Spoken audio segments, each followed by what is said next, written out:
বিধানসভা নির্বাচনে দামামা বাজতেই বাংলা অসম সীমানায় নিরাপত্তা তুঙ্গে রবিবার রাতে এবং সোমবার সকালে কোচবিহার জেলার বক্সিরহাট থানা এলাকায় দুটো পৃথক নাকা চেকিং পয়েন্ট থেকে তিনটি ছোট চারচাকা গাড়ি থেকে তল্লাশি চালিয়ে মোট 3,13,857 টাকা বাজেয়াপ্ত করল পুলিশ এবং এসএসসি টিমের আধিকারিকরা। নির্বাচনের মুখেই নগদ টাকা উদ্ধারের ঘটনায় রীতিমতো শোরগোল পড়ে গিয়েছে জেলা জুড়ে। পুলিশ সূত্রে জানা গিয়েছে, রবিবার রাতে অসম থেকে বাংলায় প্রবেশের পথে জোড়াই মোড় এবং সংলগ্ন শঙ্কোশ এলাকায় দুটি গুরুত্বপূর্ণ নাকা চেকিং পয়েন্টে তল্লাশি চালানোর সময় বক্সিরহাটের জোড়াইমোড় নাকা চেকিং পয়েন্টে বাংলার নম্বরে একটি চারচাকা গাড়ি আটক করে কর্তব্যরত পুলিশ কর্মীরা। তল্লাশিতে গাড়ির ভেতরে থাকা একটি ব্যাগ থেকে 57,700 টাকা উদ্ধার করা হয়।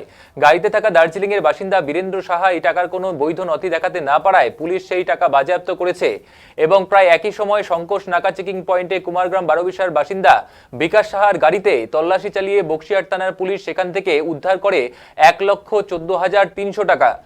তিনিও টাকার কোনো প্রমাণিত নথি দেখাতে পারেনি। 24 ঘন্টা কাটতে না কাটতেই সোমবার সকালে ফের শঙ্কোশ নাকা চেকিং পয়েন্টে অসম নাম্বারে একটি চারচাকা গাড়ি অসম থেকে বাংলা প্রবেশের সময় গাড়িটিকে আটক করে এসএসটি টিম এবং কর্তব্যরত পুলিশ কর্মীরা।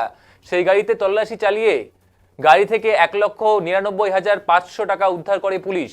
অসমের বাসিন্দা টোটন ভৌমিক টাকাগুলো বৈধ নথি দেখাতে না পারায় পুলিশ সেই টাকাগুলো বাজেয়াপ্ত করেছে। নির্বাচন কমিশনের নিয়ম অনুযায়ী সঠিক নথি ছাড়া নির্দিষ্ট পরিমাণের বেশি নগদ অর্থ বহন করা দণ্ডনীয়। তাই কোনো বৈধ কাগজ দেখাতে না পারায় সম্পূর্ণ টাকাটি বাজেয়াপ্ত করেছে পুলিশ। তবে নির্বাচনের আগে এই টাকা কোনো অসাধু কাজে বা ভোটারদের প্রভাবিত করতে ব্যবহার করা হচ্ছিল কিনা তা খতিয়ে দেখছে বক্সিরহাট থানার পুলিশ।